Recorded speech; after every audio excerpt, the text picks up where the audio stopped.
bom ter você aqui conosco. Para nós é uma grande satisfação. E hoje o Arte em Família vai estar mergulhado no mundo dos bonecos. Nós vamos contar para vocês a história de como surgiu o boneco e também a história de uma bonequeira que trabalha no mundo do faz de conta.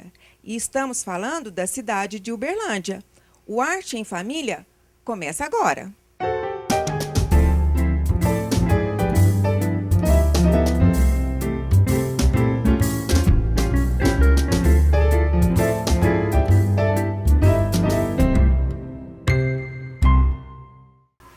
Marinês, eu estou fascinada aqui com esse mundo dos bonecos.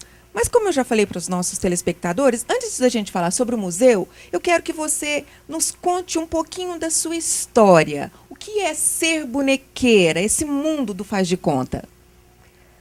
Meu nome é Maria Inês Mendonça e eu tenho um personagem que já tem 26 anos, que é a vovó Cachimbó. Então tudo começou com ela.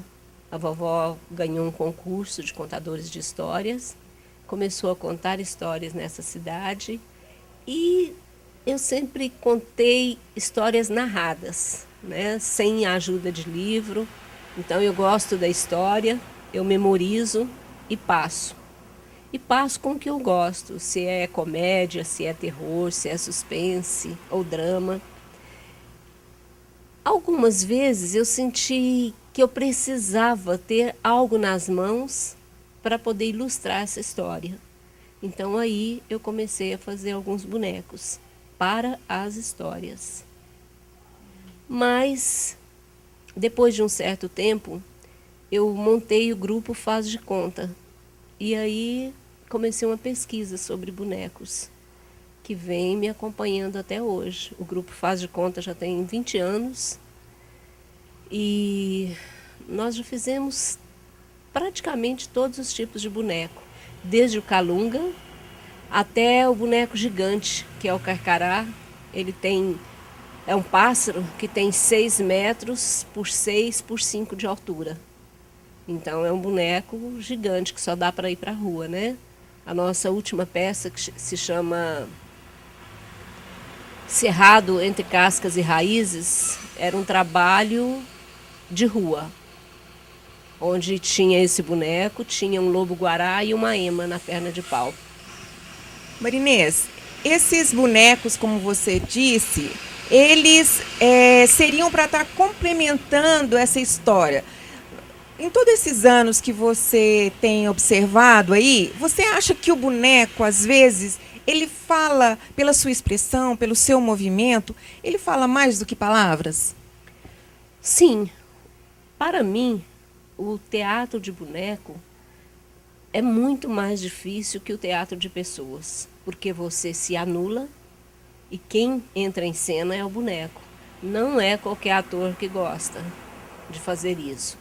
Então, quando nós começamos com uma primeira peça que se chamava Histórias Folclóricas. Hoje não tem mais nenhum boneco dessa peça. E fizemos outra também, em 93, que é A Floresta que Era Verde. Os bonecos estão aqui. São fantoches feitos com sucata, tipo pote de margarina, caixa de sapatos, tecidos. Então, sempre usando mesmo o que se joga fora, né? E uma coisa que eu estou curiosa para saber. Na sua infância, assim, você escutava muitas histórias, lia muito. O que te estimulou? O que fez com que você criasse a vovó? Eu aprendi a ler aos 5 anos de idade. A minha mãe e meu pai são analfabetos, semi-analfabetos, assim não nome. E ela ia lavar roupa, me levava. E às vezes, é claro, como criança eu queria ir embora. Mas a patroa dizia, não, toma aqui, ó, pega esse gibi, essa revista, vai lendo aqui. Eu não sabia ler. Então eu falava, mãe, o que está escrito aqui? Mostrava, ela falava, não sei não, inventa. Eu ia inventando.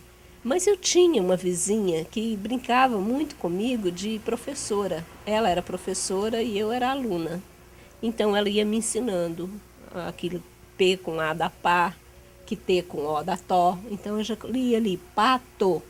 E dali eu realmente aprendi a ler. Quando eu entrei na escola, eu já sabia ler.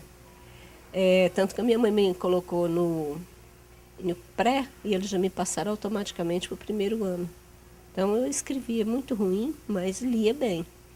Sempre gostei muito de ler e sempre fui muito curiosa. Eu me lembro que aos 10 anos de idade havia uma revista, que era a revista Recreio, que tinha um macaquinho.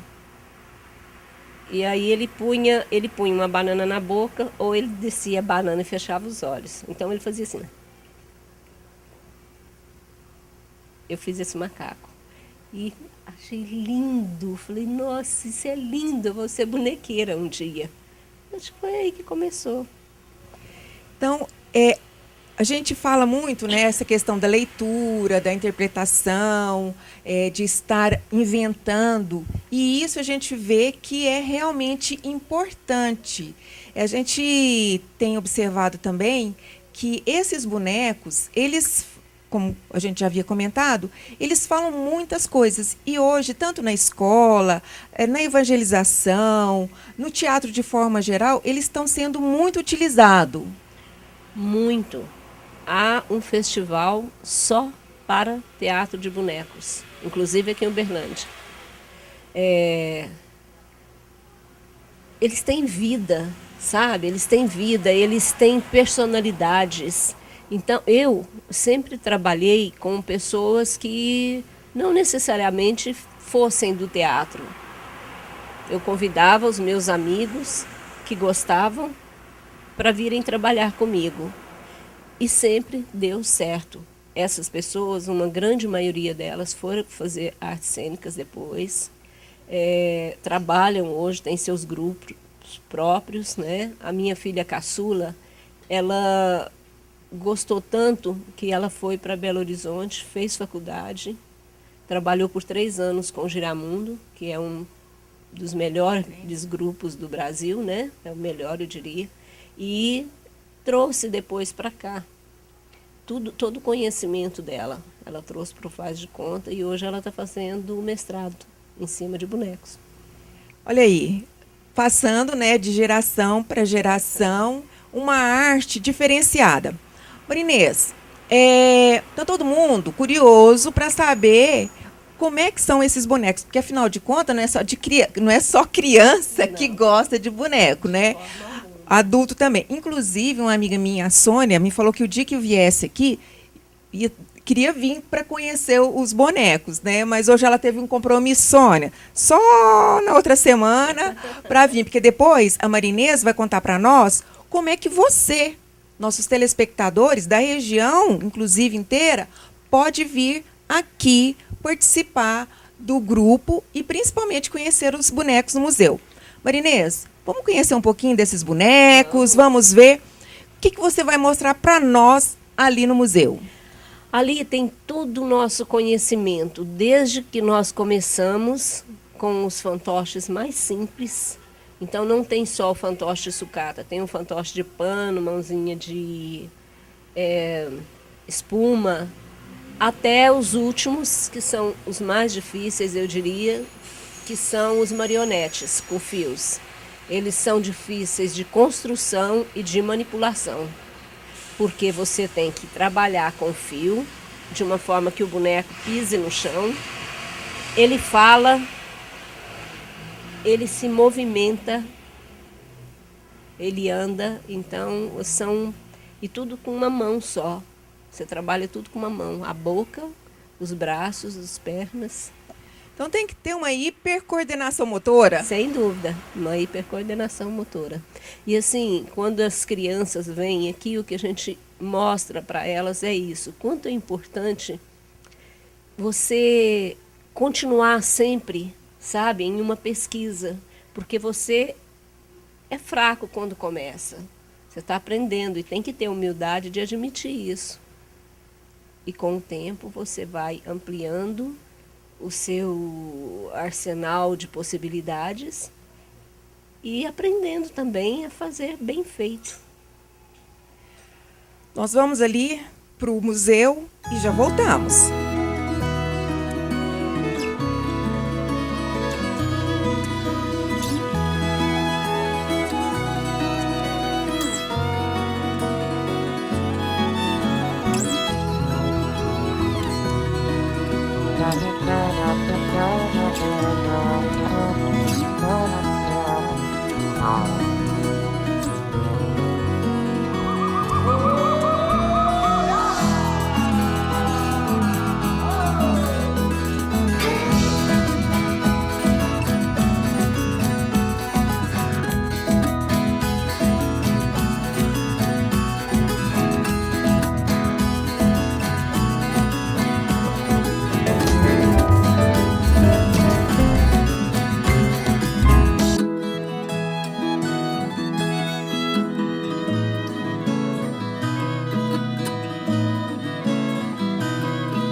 O programa Arte em Família hoje tá diferente, tá vendo? Eu aproveitei que a Sandra foi ali e botei aqui minha humilde presença. Eu acabo ficando famoso, sabe, gente? Ixi, a Sandra tá chegando aí. Vou ter que passar pra ela. Tchau! Essa, olha aí. Eles aproveitaram que eu estava ali me preparando e veio aqui contar uma história. Pois é, Sandra, essa história é a primeira peça que a gente fez com os bonecos, que é a floresta que era verde, sabe? O sapo cuidava de toda a floresta e a bruxa maluca, que é essa aqui, é que trazia sementes. Mas um dia ela veio contando que a malcréia poluição estava vindo arrasando a floresta.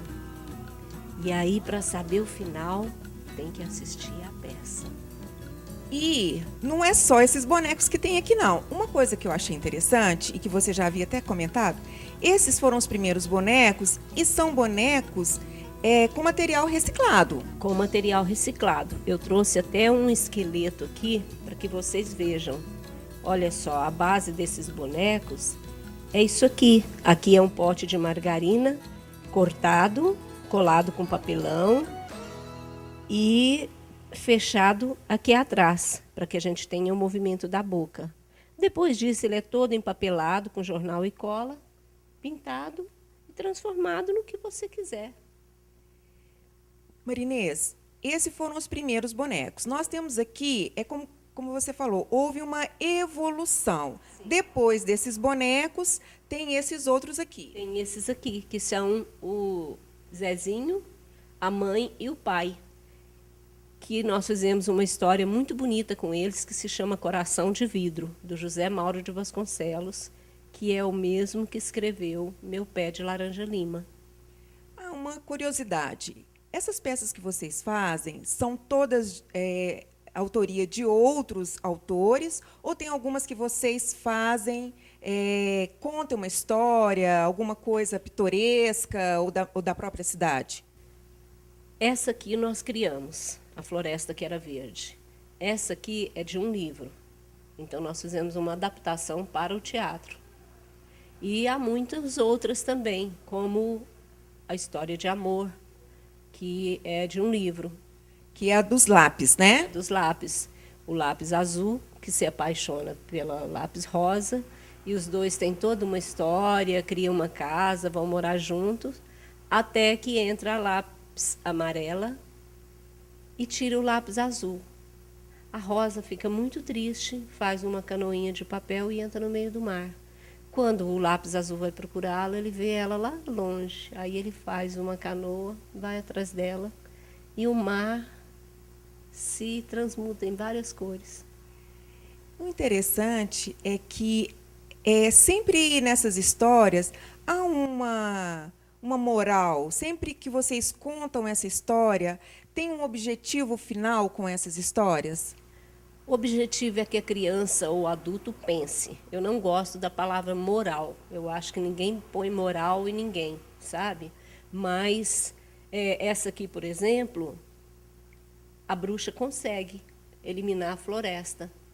Então sobra essa flor, que é a esperança, e nós convidamos as crianças a fazer um juramento de preservação, não é? Então, assim, não é uma moral, é algo que nós esperamos que aconteça.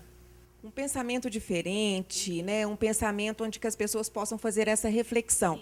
Hoje está muito utilizado isso, né? Como a gente até disse, em termos educacionais, e até mesmo a igreja anda utilizando, e também os contadores de história, né? A família em si também. Bom, esse é o museu. Por que ele foi criado? Porque nós temos muitos bonecos. Aqui estão 20% deles. Alguns estão nas outras salas, todos desmontados, porque não caberiam aqui. E quando nós solicitamos a dona Mônica, que é a outra secretária de Cultura, que saiu agora, nós solicitamos um espaço para ensaios. Ela não tinha, ela só tinha esse lugar aqui. E nós achamos excelente para montar o Museu de Bonecos. É o segundo museu de Minas Gerais. O primeiro é o do Giramundo e o segundo é o nosso. E como é que o museu funciona? As pessoas podem estar visitando, as escolas, outros grupos de teatro? Normalmente ele está aberto às quartas à tarde. As pessoas podem me ligar e solicitar, trazer as crianças. Não cabe muita criança, porque você está vendo que o local é pequeno, né? Mas a gente está sempre aberto. O museu também, ele funciona como oficina? Vocês, por exemplo, se eu quiser aprender a fazer boneco, tem como? É fácil? É difícil? Às vezes, sim. Às vezes ele funciona como oficina. Nós damos oficina de contação de histórias, oficina desses bonecos aqui, que são os recicláveis. E abrimos. O grupo faz de conta, ele está em peça, está ensaiando, como é que está? Nesse momento, nós estamos fazendo montagens das caixas pretas. E nós fomos para o sul, fizemos uma oficina com um grupo que se chama Caixa do Elefante. E lá aprendemos a fazer algumas caixas onde cada pessoa assiste por vez, sabe? Elas são como aqueles fotógrafos lambe-lambe antigo. Você entra, tem um buraquinho, e você vê a peça que se passa lá dentro. Então, é uma pessoa por vez. É uma peça curtinha, no máximo 5 minutos. Uma coisa diferente. Diferente. E estamos em montagem. Nós vamos para o intervalo e daqui a pouquinho você vai passear aqui conosco e tem um local aqui que eu não vou poder entrar, mas o Rafael gostou muito desse local. Nós já voltamos.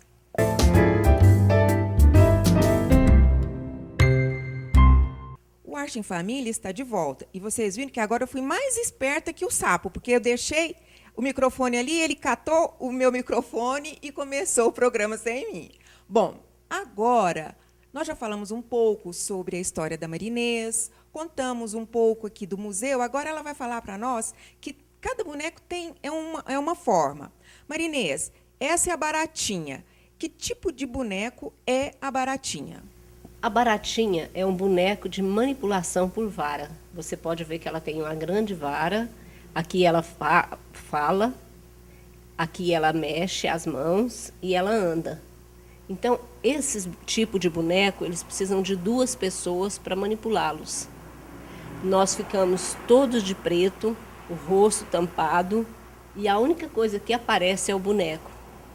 Então, desse espetáculo da Dona Baratinha, fazem parte a baratinha, o boi, o rato, o bode, o porco, o gato e o cachorro. Todos eles manipulados dessa forma que você falou. Todos eles manipulados dessa forma. E é uma história que nós trouxemos para o contemporâneo. A gente trabalha com 7 pecados capitais. Por exemplo, a baratinha é a vaidade. Ela tem o cabelinho assim, mas quando ela ganha na loteria, ela fica loira de chapinha. Uma história legal. Ah, deixa eu te aproveitar e perguntar. Se alguém que está nos assistindo e achar interessante, tem como convidar vocês para fazer apresentações? Sim, claro. No caso da baratinha é mais complicado porque nós precisamos do teatro totalmente às escuras, né? E ela demanda um palco gigante, assim, são 3 estruturas de palco. Mas o Dundum Sererê pode ir, a Floresta que era verde, o Natal para Pedrinho. Então, independente do trabalho que vocês estão desenvolvendo para a próxima temporada, tendo convite, tem como agendando, tem como você estar aí levando a história do museu, a história que vocês contam e a história também do Grupo Faz de Conta. Sem dúvida. Bom, tem um boneco de vara, agora tem as marionetes. E tem também o boneco de manipulação direta. É o que nós estamos vendo ali, da menininha, do engraxate e do... Como é que é mesmo o nome dele? O Gari que se transforma em Papai Noel. Esses todos são... Manipulação direta. Além disso, nós temos quais mais? Os marionetes e o Quarto do Assombro. Quarto do Assombro. Rafael, você vai mostrar para o pessoal o Quarto do Assombro? Vamos lá? Então tá. Mas antes disso, nós vamos mostrar aí a vovozinha que faz tanto sucesso. Vamos lá? O meu nome é Antônia Civiliana dos Santos. O Santos é do meu marido, coitado, já está viúvo. Quer dizer, quem está viúvo é ele ou eu? Ele que morreu. Ai, ai, ai. E eu fico aqui, sabe, na minha casa. Mariana veio aqui e fala que o Dundum Sererê quer comer ela e eu tenho que fazer pão de queijo para ele. Eu não faço, não. Aquele bicho bocudo, danado, que tem 3 olhos, morro de medo. E essa minha gata aqui, ela não serve para nada. Se pelo menos ela cuidasse de mim, mas que nada, senhor. Ô, pessoal, vocês de casa aí, ó, vem aqui conhecer a vovó, a Mariana, a gatinha Mix. A gente fica tudo aqui, viu, esperando vocês. Tô esperando, tá bom? Tchau, viu? Fique com Deus. Amém. O Arte em Família, infelizmente, está acabando. Marinês, obrigada por abrir o museu, por abrir esse momento junto com todos nós, falando um pouco do faz de conta, da fantasia, dos bonecos. Quem quer vir aqui, a vovozinha até já convidou o pessoal. É facinho. E tem outra coisa também, eles têm um livro, né, que conta a história. Vem aqui no museu que eles vão estar mostrando para vocês. O Arte em Família agradece mais uma vez a sua companhia. Fiquem com Deus. Um grande e apertado abraço perfumado que eu vou dar na minha mais nova amiga. E vocês já sabem, semana que vem tem mais.